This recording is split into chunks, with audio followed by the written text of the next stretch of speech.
We are Life Church Livonia. All right, good morning, Life Church Livonia. You guys can do better than that. Good morning. Good morning. There we go. That's so much better. All right, it is so good to be here with you this morning. My name is Brian. I'm the pastor here at Life Church Livonia. And I'm going to jump on the announcement train and just invite you personally to something. If you have been coming to our church for the last few months or last few weeks and you are beginning to think, man, this might be a place that I could call home, but I have some questions. The best place for you to go is to our newcomers lunch. And our next newcomers lunch is actually this coming Sunday. So next Sunday after church, directly after the second service. And it is an awesome opportunity to share a great meal together. It's a smaller, intimate setting. I'll be there, and a couple of other of our staff members will be there, and we have to take that opportunity to tell you about the church, to tell you a little bit about what makes Life Church Livonia tick, and to share our passion and our vision, and then to open it up for you to ask your questions. And so there is no better place to get all of your questions answered about who Life Church Livonia is, and no better place to get to know me than there. And so just want to encourage you to sign up for that. If you've been checking our church out for a while, you can sign up via the connection card, or you can stop by the information table, and Jeff will get you squared away. And I just want to really encourage you to do that. And so, listen, we started a new series today, #Struggles. And what I want you to know is that when we wrote this series, we didn't do it knowing that the game was going to be yesterday. So this isn't about U of M football, #Struggles in the rain yesterday. But I have good news for all of you that at the core DNA of who we are as a church, that we believe this to be true. And this might be good news for some of you, that God is bigger than the Big Ten. I know that's hard to believe. But God is bigger than the Big Ten, and bigger than football, and bigger than a sloppy game in the rain, that for some you are really excited, and for some you are brokenhearted. And maybe we'll have to slide an extra week into this series to talk about gloating, okay? Or despondency, right? And so we're not going to do that as a series, but maybe we need to have some one-on-one talks about what it means to be godly in the way that you win. So listen, God is bigger than the Big Ten, and #Struggles is not about that at all. And so what we're talking about here is what happens to us as we scroll through our day. As we scroll through our day and we see all the people around us that appear to be winning at life.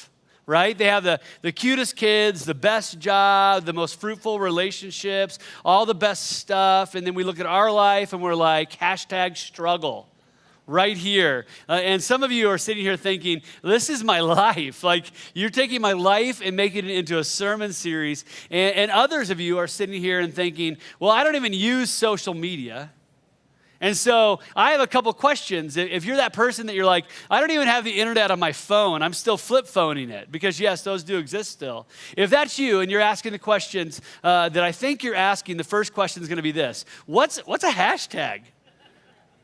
You're like, well, I don't even know what a hashtag is. And so this, my friends, is a hashtag. And what we use hashtags for on social media is really a way of grouping together topics of interest to us, whatever it might be. Whether it be a sermon series, #Struggles, or whether it be something you're interested in, like shoes or cars, or maybe it's something to do with politics that you're interested in, or a certain candidate, or it just might be something you're passionate about in life, and you could hashtag it. Maybe it's your wedding day. And the new thing is to be creative with your hashtag for your wedding day, so that everyone can add that hashtag to all their pictures of you from your wedding day. And all you have to do later is go back and search for that particular hashtag, and all of the comments and thoughts and pictures will show from that event. It's just a way of cataloging life, grouping things together so it's easy to look at them all at once. And what we are talking about over the next few weeks is we're talking about what are the struggles that come out as a result of that. And so for those of you who are sitting here thinking, I don't even use social media, is this going to be applicable to me? That's a second question. Will this apply to my life? And I think the answer is absolutely yes. Because the issues, the struggles that we're going to be looking at over the next 5 weeks were not created by social media. Hear me out. I'm not going to get up here and say that social media is the devil and social media is evil, because there's actually a lot of really great things that come about as a result of it. Just yesterday, I was watching a video online of my friend who is raising money for clean water in Africa, and her efforts to raise money for this organization, World Vision, would not be possible without social media. Millions of dollars have been raised for important work all around the globe as a result of people leveraging the power of social media appropriately. We have people that come to our church, people that actually go to our church now that started their relationship with God because they saw a post of one of your posts on social media through our check-in system. There are beautiful, positive things, and none of the struggles that we're going to look at were caused by social media, but I believe that every single one of the struggles that we're looking at over the next few weeks are exacerbated or made worse by our social media usage. What are those 5 struggles we're going to talk about? The first one is contentment. Contentment is something that so many of us struggle with, and we're going to talk about it today. Next week, we're going to talk about relationships. And the effect that social media has on our relationships and the longing that we have for genuine relationships. I know that the women who went on the women's retreat this past weekend, literally just got back last night. I'm so proud of you guys for going. You spent the weekend talking about your friendships, your relationships. We're going to hit it again next week. The week after that, authenticity. The struggle to be the authentic, true you. And instead of this you that you project. And after that, compassion. And in some ways, social media usage has elevated compassion because it's raised awareness about certain issues. But in a lot of studies that they're doing, they're saying we are actually being crippled in the area of compassion because we're overloaded. There's so many things that tug at our heart that eventually you become numb to it. So we struggle with compassion. And finally, rest. We don't even know how to rest anymore. So I think these are issues, these are struggles that no matter who you are, social media user or not, these are issues that are real for your life, and we start with contentment. Contentment, the super elusive state of being that if I were to ask everyone in this room who would like their contentment level to rise, to elevate, every single person would want more contentment. There isn't a person in here that was like, I would love to, my discontent level is really low. I need to increase my discontent. I'm pretty happy with my life. I'd like to be unhappy. Everyone wants contentment. Everyone wants to feel good about who they are and where they are and what they have. We all long for that, but for a lot of us, it's slippery. And for some of you, you may be in a spot where you don't feel like you've ever truly had it. And the reality is that the more we have, the less satisfied we are. I see it all the time. That the more we have, the less satisfied we are. And some people think that contentment is at an all-time low. Now, this is a huge issue all around the world. It's not just an American problem. This is a global problem. Never before in history have people had so much and yet wanted so much more. Never before have we had so many possessions and so much access to information and to people, and yet found ourselves longing for something that's missing. We can feel it. We know it's there. We know that there's a gap in our life, but so many of us, we can't put our finger on it. We're like, what is wrong? I just feel a ton of discontent. Like, what's happening in my life? And social media drives some of this reality. It drives it. I heard the other day that many counselors in counseling practices now are, the moment that they meet with people that struggle with anxiety or even ADHD, one of the first things they're asking their clients to stop doing is using social media. It's interesting. They're training counselors to tell people to stop if they struggle with anxiety. Social media helps drive this reality. And part of it is that it's not real. We look at pictures like this one up here of this awesome family, the McKays. They're my friends. And we look at that picture, and that's the picture we think represents their entire life. But I know them, and we know each other, and they're okay with me saying that that's not real life every day, every moment for them. And what a pastor friend of mine says is one of the issues with contentment is that we compare our behind the scenes footage from our life with everyone else's highlight reel. This is the highlight reel picture, friends. We'll show you more of the behind the scenes pictures as the weeks roll on. But we do that. We compare our behind the scenes footage, the life that we know that's messy, our crazy, dirty kitchen, and our unruly children, and our hectic, frantic lives to everyone else's perfectly manicured life. They're highlight reels. Or, and some of you, you're like, it's not necessarily my behind the scenes footage I'm comparing to, it's the bloopers of my life. Because my life is one large blooper. Like, my life's kind of a joke right now. Are you kidding me? But we're comparing it to something that isn't real. Picture two moms that are both looking at each other's Facebook feeds, right?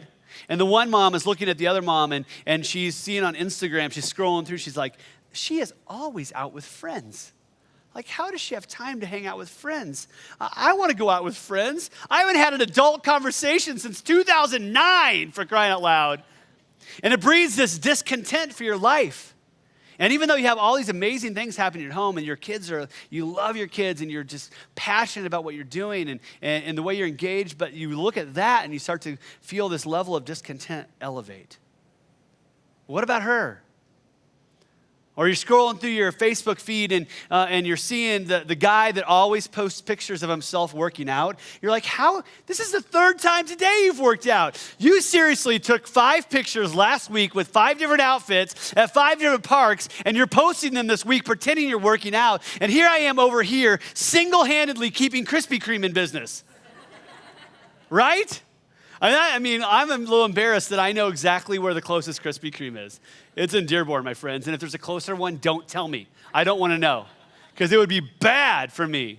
And so, and listen, some of that's real, but some of it's not. But what it does is people don't post those so that you'll be jealous of them, at least most of the time. Sometimes they do, honestly, if you're honest. But it happens anyway. And it elevates our level of discontent and causes us to struggle. I read a research report that came out recently where they'd done some studies on college campuses. And on 2 universities in particular, they had done this study where they had interviewed students about their emotions and how they're feeling and about kind of their internal kind of barometer for their feelings. And then they'd put them in this room and said, we want you to browse through your Facebook feed for 30 straight minutes. Nothing else. Don't do anything else. Just browse through your Facebook feed. And then immediately after that, they asked them questions again. They said about their feelings, and they gave them a list of feelings and said, how are you feeling now compared to what you were feeling when you walked in? And 1/3 of the students reported that they felt significantly worse after the 30 minutes of Facebook feed than they did before. 1/3 said they felt significantly worse. And then as they asked them to identify what's the primary emotion, if you could pick from this list of emotions, what's the one emotion from this list that you encountered the most while you were scrolling through? And the word they picked was envy. Envy was the feeling that they experienced the most regularly while they were scrolling through their social media feed. This is an issue, because it creates discontentment in our life. As we compare our behind-the-scenes life to everyone else's highlight reels, discontentment is simply a lack of satisfaction with what we have, who we know, or where we're at in our life. It's a lack of satisfaction with what we have with regards to our possessions, who we know with regards to our relationships, and where we're at in our life. And when we look at this, what we're saying is that some of us have such a high level of discontentment that we are like looking at our own lives and saying, are you kidding me? Like I expected to be someplace different and to be someone different by now. It's huge, and it's crippling for us. And it shows up in every aspect of our lives. But I think when it comes to social media and in the online presence, there's 3 areas that we've already touched on briefly that I think are most exacerbated by our social media scrolling and our usage. The first one is possessions. possessions. For some of you, you're like, this isn't really a big deal, but for others of you, you know it's you. You're looking at everyone else's cars, and you're watching the shows about all these incredible homes, and you're seeing moms and dads post pictures of their perfectly neat houses, and you're wishing that you could have that countertop and that backsplash and that sweet, whatever it's called, shiplap, right? Shiplap, it should be a dirty word. We create this discontent in our life because our wall doesn't look nearly as cool as Joanna Gaines' walls do, right? Possessions. So it creates discontent in our life, but it's not just possessions, it's relationships. And we look at other people's feeds and we think, boy, they seem to have a lot of friends. Like, why don't I have any? They're always hanging out with people, and why don't I ever hang out with people? They always get invited to everything, and I don't seem to get invited to anything. And she has an amazing guy, and I can't even seem to score one. Or whatever it might be, we see relationships, or we see people post these pictures of their families at the zoo, and it's like the perfect zoo picture, and relationally they're in these beautiful, fun relationships with their kids. But the problem is you didn't see the torture chamber they went through to get that one picture. And you're assuming that their relationship with their kids is different than yours because of one picture, or one video, or one moment. And it creates discontent in our relationships, like there's something wrong with me. And the final is circumstances. And this kind of sums up everything. You look at other people's lives and you think, man, I thought I would be there. I wish I was there. I longed for that job and they got my dream job. I've always wanted to travel and they seem to travel all the time. And you see their circumstances, and it breeds this envy. And it elevates your sense of discontentment in your life. And it leads us down a path that is not healthy and not good. And honestly, not God-honoring. And I think if we had a moment of vulnerability and honesty, we would say that for all of us, this has happened at some point. Even for myself, there's times we were talking about this first service that I love what I do. I love my job as a pastor. This is my calling. This is what God has asked me to do, and I am so grateful that I get to do it every single Sunday. But I'll be honest, there's moments where I'm getting distracted on a Saturday while I'm trying to run through my sermon like 50 times and wrap up loose ends and try to figure out what is a better way to say that so that I communicate the gospel with effectiveness on a Sunday morning. And it's a Saturday afternoon, and my boy Jeff is texting me pictures of the food he's eating at the U of M Michigan State party. He's sitting right over there laughing at me. And it's elevating my level of discontentment. So I'm texting him back and saying, "Get behind me, Satan." Hashtag, I'm still working on my sermon. And listen, I'm glad to do that. That's my Saturday. That's what I do. But there's times when you scroll through the feed and it feels like that one family goes up north every weekend and you don't even know anyone that owns a place up north. Like, I don't even care if I own a place. I just like to know someone, right? Or at least I get one weekend up north instead of every Saturday. It's the same old, same old, same old. And discontentment grows. And sometimes it takes root. And when it takes root, we start to be in trouble. Because we begin to question our very identity. You've probably heard the statement that life is 10% of what happens to you and 90% of how you respond. But I believe that most of us live the opposite of that. We live as if life is 90% of what happens to you and 10% of how you respond.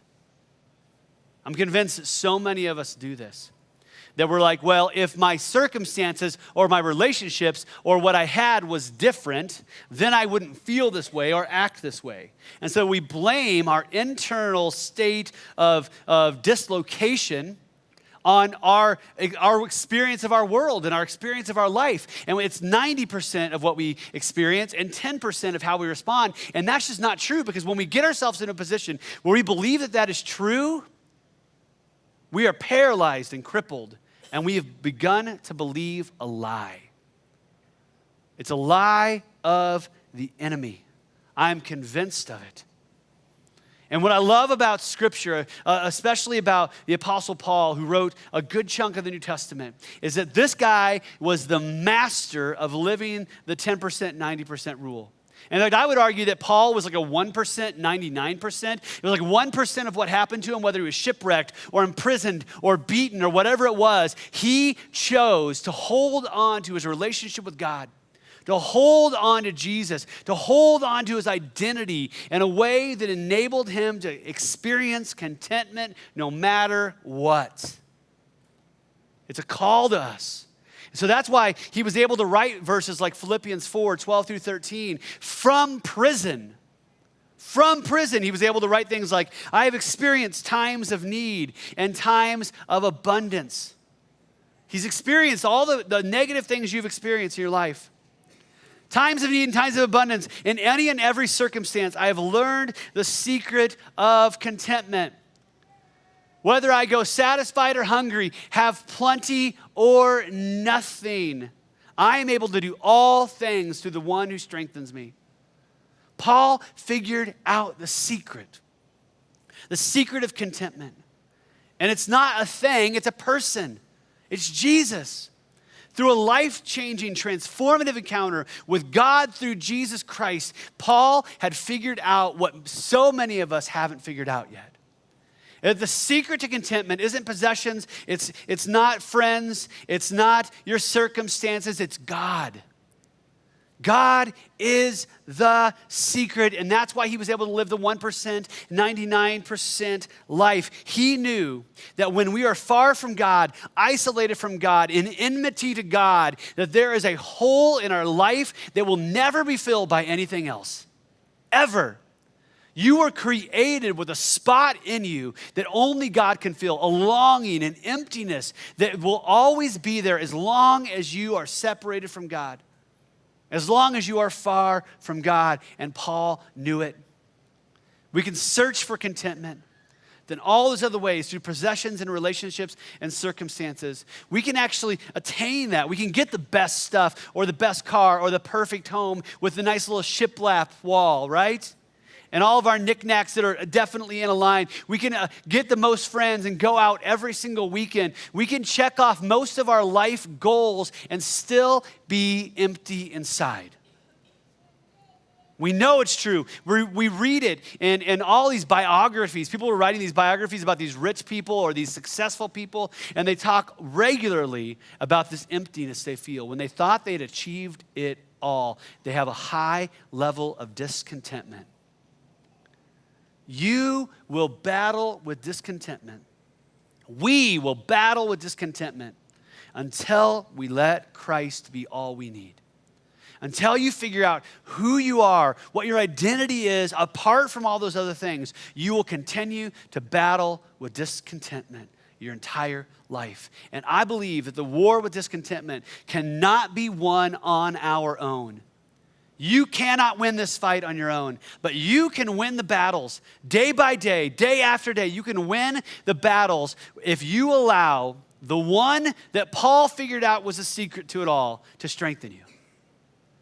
You can win those battles if you allow Jesus Christ to fill up that empty spot in your life and pursue a relationship with him on a regular basis. You can win the daily battles. But first, we have to be able to identify what those battles even are. If we're going to elevate our sense of contentment, if we're going to get rid of this discontent in our life, we first have to figure out what battles do we need to fight. Because sometimes we're clueless as to how we got here, right? You know you're in a bad place. You know you don't want to be there. But you're like, I'm not even sure what road, I took the wrong exit, but I'm not sure which exit it was, and I don't know where the on-ramp is. And so we have to figure out what those battles are. And I believe with everything in me that the very first battle that you have to be willing to fight is that we must learn to kill comparisons. We must learn to kill comparisons. We have to fight this fight with Jesus' help. And Paul knew this. from his situation where he struggled and in and out of prison and in and out of situations that were hard. He actually heard about these other teachers that were rising up that claimed to be from God and claimed to be representing the gospel, but really they were false teachers. They were teaching false things. And he heard about them. And in that place where he was really struggling, the temptation to compare himself to them was probably really strong. But instead he wrote 2 Corinthians 10 verse 12. And he says, "For we would not dare to classify or compare ourselves with some of those who recommend themselves." You know people that recommend themselves? "But when they measure themselves by themselves and compare themselves with themselves, they are without understanding." Ladies and gentlemen, the first ever appearance of the selfie in the Bible, right here. It's like, check me out, I'm better from this angle, you know? And he's saying, these false teachers, they claim they're amazing. And when they compare themselves to themselves, it sounds really good. It's like the owner of the restaurant that gets on Yelp and figures out how to create like 50 false usernames and recommends his restaurant and the food being amazing. He's like, "You should check out my restaurant. My food is off the chain." But he's the only one that thinks his food is good. It's not real. It's fake. So stop comparing yourself to something that isn't real. This is the comparing your life to the highlight reels when yours is the bloopers. Paul's like, I wouldn't even dare to do that. It's just not truth. Because all they're doing is comparing themselves with themselves and themselves with other people, and they're never figuring out who they really are. It's a temptation. No matter who you are, I've stumbled into this at times in my own life. A couple of years ago, I got myself into kind of a bad place, to be honest with you, because here I am, a church planter, giving it all to start this new thing called Life Church Livonia. And I'm following all these friends on social media who are also planting churches. And all I'm seeing online are all the amazing things God is doing through their churches. And I'm starting to think, maybe I'm just not very good at this. And the enemy began to whisper in my brain and say, they're doing way better than you. They're better leaders than you. They're better teachers than you. They're better preachers than you. They're better everything. They're better social media marketers than you. What's wrong with you? And God said, stop it. No. That is not who you are, and that is not the truth. And you are killing yourself with comparisons. It's critical that we fight this battle, friends. We have to fight this battle. Because what happens is that when we get stuck in this land of comparisons, it is the perfect, fertile ground for envy to grow, for jealousy to grow. And envy is the playground of the devil. Jealousy is the playground of the devil, and we have to avoid it. James talks about this in chapter 3, verses 14 through 16. He says, "But if you harbor bitter envy and selfish ambition in your hearts, do not boast about it or deny the truth. Such wisdom does not come down from heaven, but it's earthly, unspiritual, demonic. For where you have envy and selfish ambition, there you find disorder and every evil practice." This is huge. For where you have envy and selfish ambition, there you find disorder. And there are people here today, you've experienced this to be true, that when you get stuck in that place of comparison, when you get stuck in this place of envy or jealousy or longing for something that you don't have, your internal life is completely disordered. You can feel it. There's something wrong. And it leads to other evil practices where you begin to treat people poorly because you're jealous of them. And it leads to the things, other evil practices where you're believing things to be true about yourself that aren't true, and it leads you down a path to destruction. Envy is the playground of the devil, and we have to run from it because we can either kill comparisons or comparisons will kill us. This is huge. You can either kill comparisons or comparisons will kill you. I've seen it over and over and over again. And some of you are sitting here and thinking, I just don't think this is possible. Like, I can't stop myself. When I see her or I see him or I read about this or I watched that, it just happens. I can't stop. I know it's a problem, and I know it's creating disorder in my life, but I just can't stop. I know that it's causing me to feel terrible about myself and question my own identity in Christ or my own identity, period. But I struggle to stop. And the key to this, the absolute hope of the world in this area is Jesus. That hole will not be filled by anything other than God and a daily relationship with God at that, because one time a week is not enough. Soaking in who we are through Jesus Christ is what we need. Soaking. And that's the big picture answer. But on a daily basis, there are things you can do, things that we need to do if you are being killed by comparisons. And I know this isn't everyone, but if it's you and you know this is you and you know you're struggling with these things, I'd like to suggest a couple of practical steps that you can do starting even today to help. And the first is this. Maybe you just need to take a break from social media.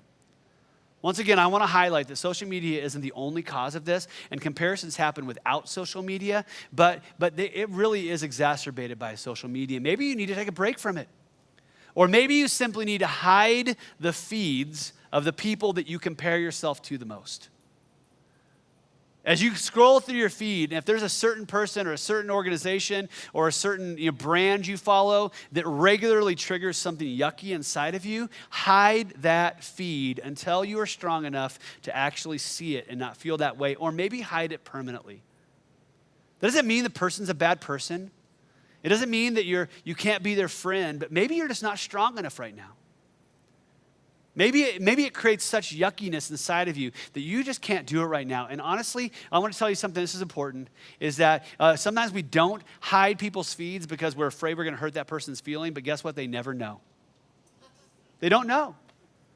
There are people in my Facebook feed that I have hidden, and I'm still friends with them. They never will know that I hid their feed because I found, for me, it's not comparisons. For me, it was things that they would post that would make me frustrated. And for a while, I kept them in my feed because I thought, well, I want to know what people that don't think like me think. But after a while, I can't do it. I hid their feed. So much better off for it. It's a practical step you can take today. Maybe you need to stop ordering those magazines. You know the ones I'm talking about, the ones that portray the life that you wish you could have. Maybe you need to stop ordering no matter how cute the kid is that shows up at your door. And it probably was even my kid. I'm sorry if it was. My son was selling magazines this week. Maybe you need to stop ordering them or cancel the subscription. Maybe you need to delete that shopping app from your phone. Or, and this might feel like sacrilege to you, maybe you need to stop watching HGTV. I'm just saying. Or the Food Network. For me, it's the Food Network. I'm not going to lie, because I'm a foodie.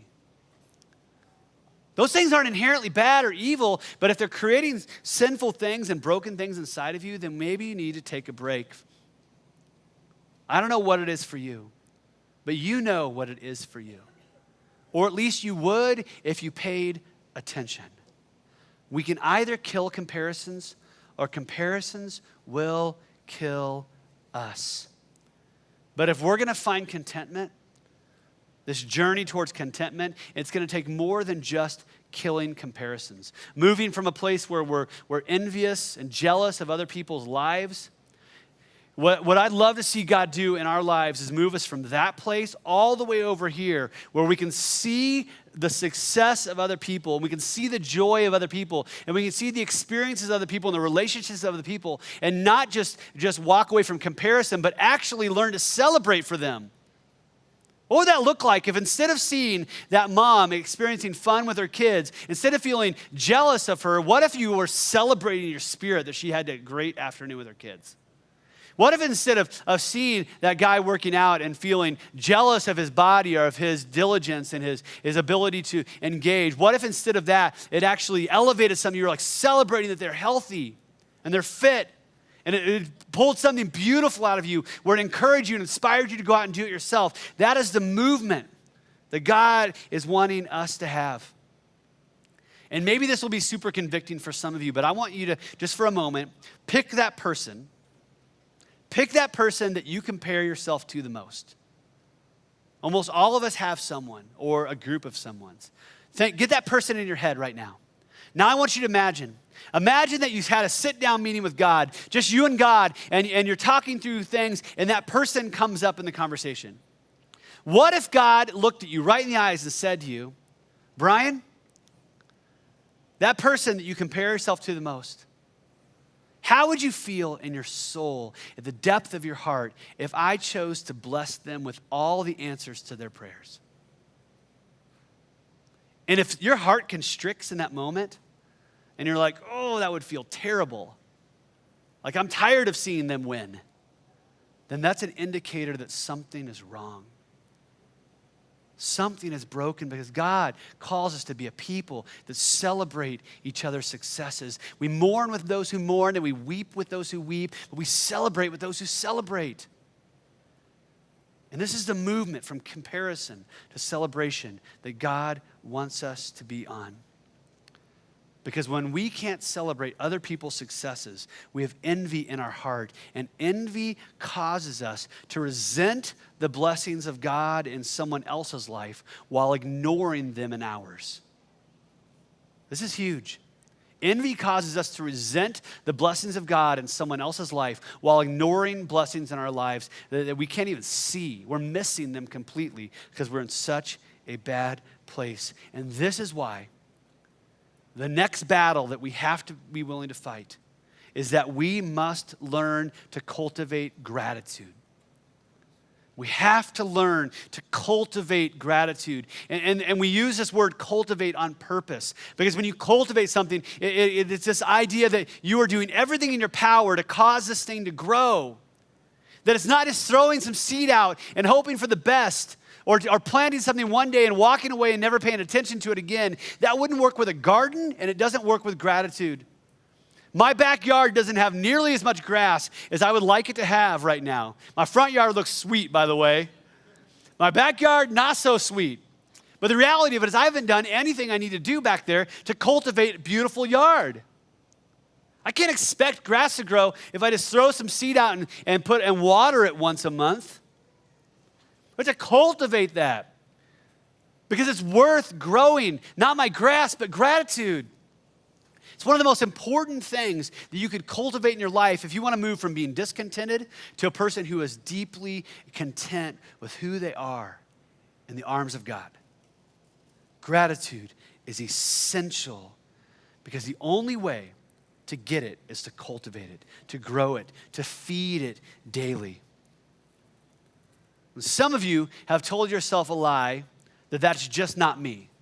I'm just not that person, right? I'm not the kind of person that experiences that. Or you know people that are like this. Check out the Proverbs and nails this. It says in Proverbs 15:15, all the days of the afflicted are bad, but one with a cheerful heart has a continual feast. Listen to this. All the days of the afflicted are bad. You know someone like this. They're like, every day is another disaster, right? Every day is another opportunity to complain about what they don't have or what went wrong or how they're struggling or how their kids are worse than every other kid and their life is harder than every other life and their job is lamer than every other job and everything is a disaster. And this is that person.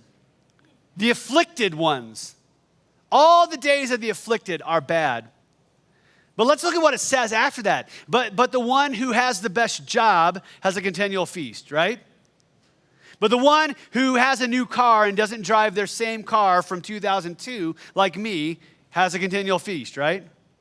But the one whose kids are well behaved has a continual feast. It doesn't say any of that.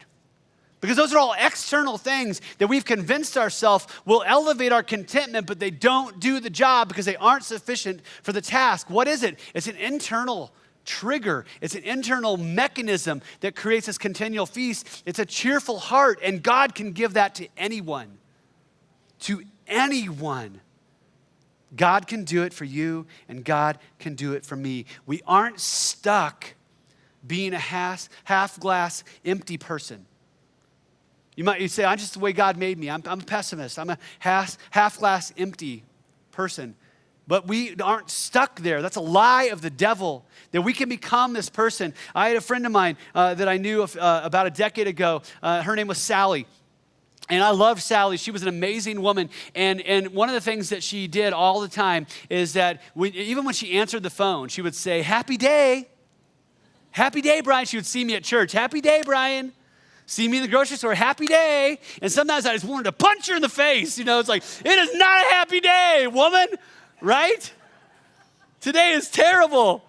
You've thought that before. Come on. When you're having a really bad day and you interact with a person that's having like their continual like joy, and you're like, what is wrong with you? Like, is your life not real? Happy day. So one day I said to her, I'm actually kind of jealous. I'm jealous that God made you to be the kind of person that just has that joy. Like, I wish I could be that. I wish I could be a happy day person. And she said to me, oh, Brian, you just haven't known me long enough.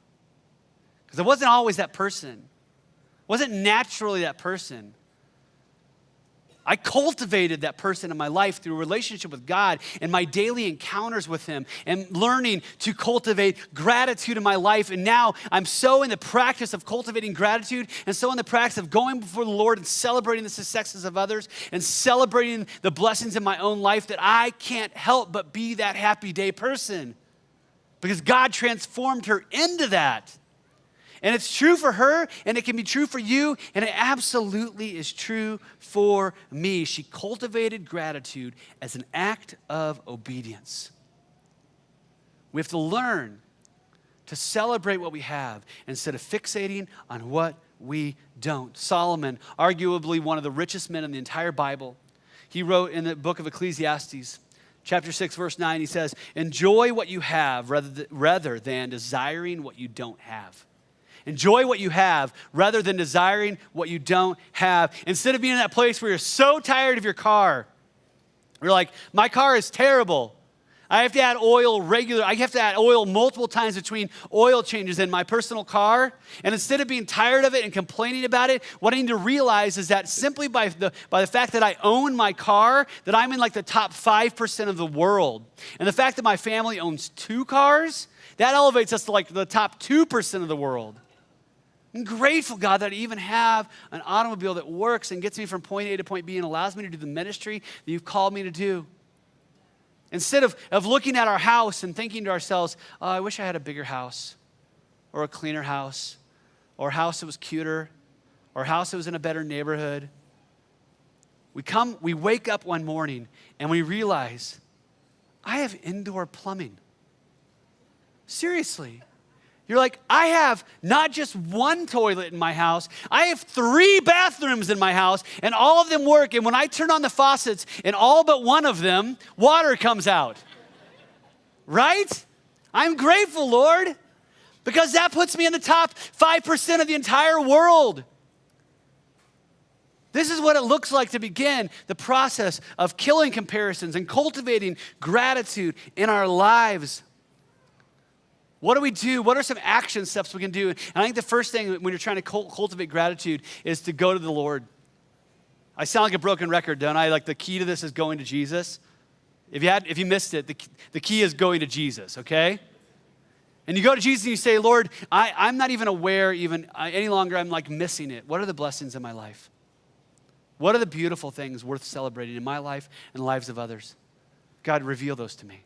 And you pray that day after day. God, show me the things I can be grateful for. Increase my gratitude for those things. And as the Lord reveals those things to you, write them out. You write them out. You write them out in your journal. You write them on the mirror of your bathroom. You write them in your car, wherever you're going to be. You write out the things you're grateful for, and then you praise God. You choose to intentionally praise God for those things day after day after day. And he even grows you to the place where not only are you celebrating the things that are happening good in your life, but he actually brings you to a place where you can celebrate the things that are happening good in the other people's lives, even the ones you're jealous of. Because now suddenly you wake up one morning and the jealousy is not nearly as strong, and then one day you wake up and it's gone. And envy is no longer growing in your heart because you've cultivated something different. You ripped it out and you allowed God to plant something new in your life. We can live in these struggles. We can be defined by these struggles. Or we can choose to step into a new way of life. We can choose to step into a place where we're growing in our contentment, growing in our trust in God, growing in our identity and who God has made us to be. And what I want to say to you today, if that you are struggling with discontentment in your life, it's possible through the power of the one who will strengthen you. It is possible through the power of God to put to death envy and discontent. You can do it. It's possible to kill comparisons before they kill you. It's possible to cultivate gratitude for what you have rather than fixating on what is missing. It's possible to do all of these things through Christ's strength. He will fill that hole. But it takes time, and it takes persistence, and it takes a willingness to plant something new and to rip out the things that don't belong in your garden. What are you cultivating? What are you cultivating in your life? Is it gratitude or is it comparison? Is it comparison or is it contentment?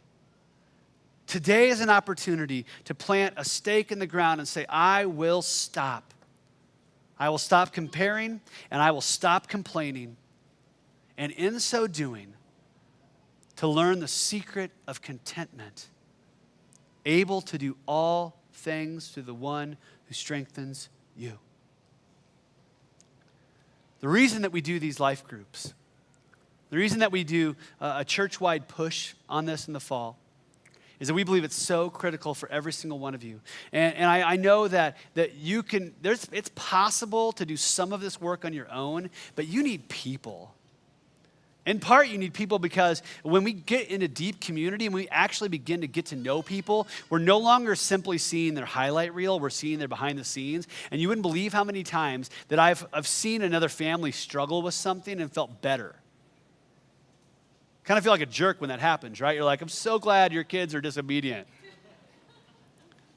I'm so glad that you skipped 5 weeks worth of workout, that you paid for the app in your phone to work out, but you used it once. Because I feel, and it doesn't keep me stuck, it actually makes me feel like I'm finally pulling the veil back and realizing, gosh, I'm not as bad as I thought I was. And it helps end comparisons. But that takes community. And life groups are a beautiful place to start. Today is the final day to sign up for a life group specifically for this series, and I urge you to do it. There's sign-ups in the lobby here at the table. Jeff will be out there after the service. There's books that go with this entire series. You can get the book, and you can follow along in community. I beg you, do it. It is worth it.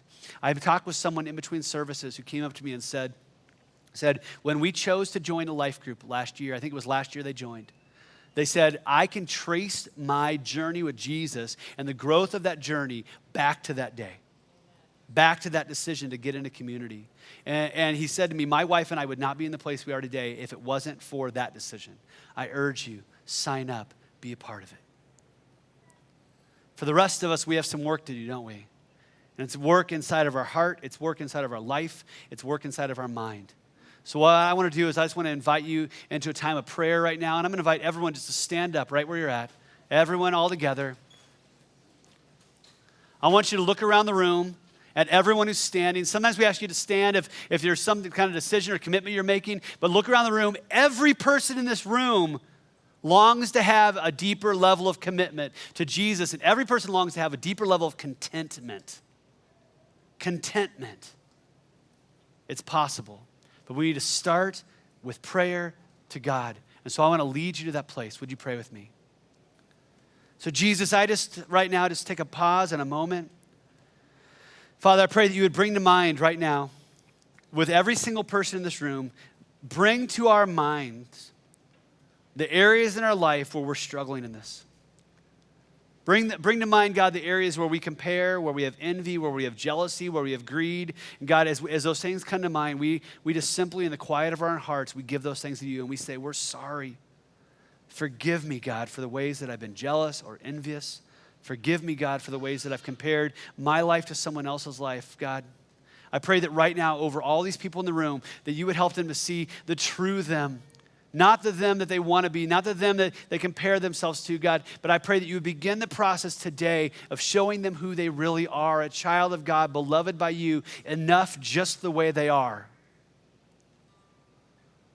And Jesus, as you do that, there are some in this room that are deeply aware that there's a hole in their life. There's an emptiness that they have never been able to fill. And God, I'm convinced it's you. And so if that is you and you're feeling empty inside, you're feeling alone inside, you're feeling despair inside, you're feeling broken inside, I just urge you right now in the quiet of your own heart to simply pray and say, Jesus, fill that void. Jesus, fill that void in my life. I commit my life to you. I recommit my life to you, God. I want contentment. I long for joy. I long for gratitude, God. I give it all to you, and I ask you to forgive me of the ways I've tried to do it on my own. I choose you, God. We love you, Jesus. We love the way you're working in our lives. We love the way you're growing us. Grow something beautiful in this church, God. We commit it to you in the name of Jesus. Amen.